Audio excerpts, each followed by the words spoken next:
వాళ్ళం కనుకనే మేము ఎంతో సంయమనంతో ఉన్నాం. నీకు బాధ్యత లేదు. ఆనాడు తెలంగాణ వద్దని ఆంధ్రోళ్ళ కాలంకు అడుగులకు మడుగులొత్తుకుంటుంది నేను రాష్ట్రం కోసం పోరాటంలో ఏనాడు కలిసి రానటువంటి వ్యక్తివి నువ్వు. ఆంధ్ర నాయకత్వం ఆంధ్ర పాలకుల వెంట వాళ్ళ అడుగులకు మడుగులొత్తుకుంటూ తిరిగినటువంటి వ్యక్తివి నువ్వు. మేమేమో పోరాడి తెలంగాణ సాధించినటువంటి వాళ్ళం. నువ్వు ఇలా ఆంధ్ర నాయకుల గురించో ఆంధ్ర ప్రజల గురించి కూడా ఏదో ప్రేమ ఒలకబోస్తున్నాడు ఈయన. అదంతా కపట ప్రేమ. ఎందుకు ఈ మాట అంటున్నా అంటే గతంలో చిన్నజీఎస్ స్వామి గారిని పట్టుకొని ఆయనను కూడా ఆంధ్ర స్వామి అని మాట్లాడినటువంటి నీచుడు రేవంత్ రెడ్డి గారు. ఒక కాంట్రాక్టర్ మన అద్భుతమైన దేవాలయం యాదాద్రి దేవాలయాన్ని ఆనంద్ సాయి గారు నిర్మిస్తే ఆయన ఆంధ్రోడు అని చెప్పి మాట్లాడినటువంటి వ్యక్తి రేవంత్ రెడ్డి గారు. అదే కేసీఆర్ ఏమో హైదరాబాద్లో బతుకుతున్న ప్రజలందరూ నా కంటి రెప్పల్లాగా కాపాడుకుంటా అన్నారు. తెలంగాణ రాష్ట్రం ఏర్పడిన తర్వాత ప్రజలందరినీ కూడా కలుపుకొని పోయిన గొప్ప వ్యక్తిత్వం. ఆంధ్ర తెలంగాణను ఈ దేశం అనకుండా ఎక్కడెక్కడి నుంచో వివిధ రాష్ట్రాల నుంచి ఇక్కడ కార్మికులు కూడా పనిచేస్తే కరోనా వస్తే వాళ్లకు పండ్లిచ్చి రైళ్లు పెట్టి భోజనం పెట్టి వాళ్ళని జాగ్రత్తగా వారి రాష్ట్రాలకు పంపినటువంటి మానవత్వం ఉన్న వ్యక్తి కేసీఆర్. అనవసరంగా ఎందుకంటే నువ్వు డిఫెన్స్లో ఉన్నప్పుడల్లా కొత్త డ్రామా పెడతా ఉంటావు. ఇట్లాంటి డ్రామాలు కట్టిపెట్టు. కేసీఆర్ ఏందో కేసీఆర్ ఈ రాష్ట్ర భవిష్యత్తు కోసం అన్ని వర్గాల ప్రజల్ని ఏ రకంగా కలుపుకపోయినరో కూడా ఈ రాష్ట్ర ప్రజలకు కేసీఆర్ 10 ఏళ్ల పాలనలో చూశారు. స్పీకర్ గారు మొన్న పిఏసీ చైర్మన్ విషయంలో రాజ్యాంగ ఉల్లంఘన జరిగింది. నిన్న రేవంత్ రెడ్డి గారు కూడా మాట్లాడుతూ ఏమన్నాడంటే ఎన్నిక జరిగిందట. మీరు ఇలా పేపర్ చూడండి. ఉదయమే నేను 2-3 పేపర్లు చదివాను. పేపర్లో ఎన్నికల ప్రక్రియ ద్వారా పిఏసీ చైర్మన్ ఎన్నిక జరిగిందని నిన్న చిట్చాట్లో రేవంత్ రెడ్డి గారు చెప్పాడు.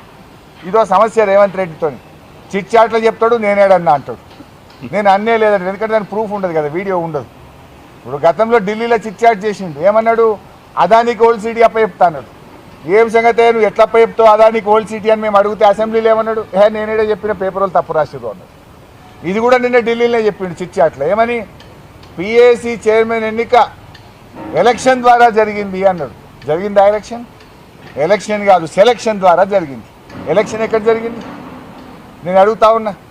ఒకవేళ నామినేషన్లు ఎక్కువ సంఖ్యలో వస్తే ఒక నామినేషన్ను తిరస్కరించాలంటే రాజ్యాంగం ప్రకారంగా ఎన్నిక జరగాలి.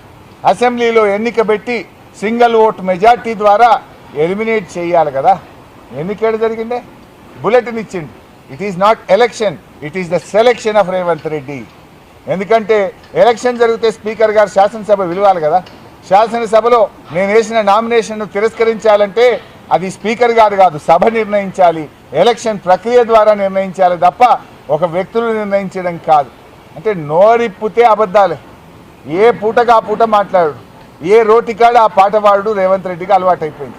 దాడి చేయించింది ఆయన్నే. ఇవాళ లేలే హైదరాబాద్ బ్రాండ్ ఇమేజ్ దెబ్బతినద్దు, ఎంతటి వారైనా లా అండ్ ఆర్డర్ కాపాడాలంటే ఇదేదో దయ్యాలు వేదాలు వల్లించినట్లేదు. దాడి చేయించిందే నువ్వైతివి. దాడి చేస్తే నేను ఊరుకోనని మాట్లాడేది నువ్వేనైతివి.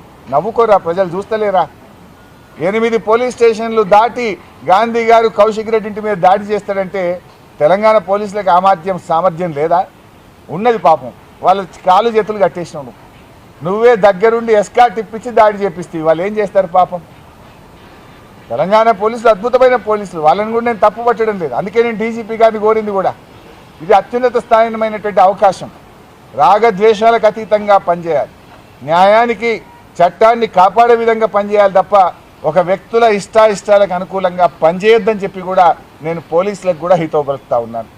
ఇక నా ఆరోగ్యం గురించి కూడా మీరు వచ్చింది అందుకోసం నాకు తెలిసి క్వశ్చన్ అడుగుతారని. కానీ సరే, నాకు నిన్న వాళ్ళు తొక్కిసలాటలో తోపులాటలో కొంత చేయికి దెబ్బ తగిలిన మాట వాస్తవం. అయితే డాక్టర్ల దగ్గరికి వెళ్తే చూసి ఒక 15 రోజుల పాటు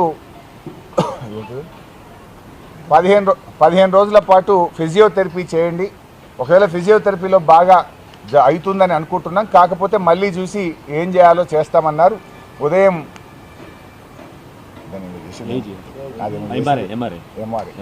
ఎంఆర్ఐ ద్వారా పరీక్ష చేసి ఎంఆర్ఐ రిపోర్ట్స్ చూసిన తర్వాత ఫిజియోథెరపీని సజెస్ట్ చేయడం జరిగింది. ఈరోజు రాష్ట్ర వ్యాప్తంగా జరిగిన అరెస్టులను తీవ్రంగా బీఆర్ఎస్ పార్టీ ఖండిస్తూ ఉంది. రాష్ట్రంలోని అన్ని పోలీస్ స్టేషన్లలో ఆదిలాబాద్ నుంచి ఆలంపూర్ దాకా మరి అన్ని చోట్ల కూడా మా నాయకులను అర్ధరాత్రి పూట మహిళలను కూడా చూడకుండా అరెస్ట్ చేయడం జరిగింది. ఇది చాలా దుర్మార్గం. ఈ అరెస్టులను తీవ్రంగా ఖండిస్తూ ఉన్నాం. ఈ రాష్ట్ర వ్యాప్తంగా అరెస్ట్ చేసినటువంటి వారిని వెంటనే విడుదల చేయాలని చెప్పి కూడా బీఆర్ఎస్ పార్టీ డిమాండ్ చేస్తుంది. Thank you.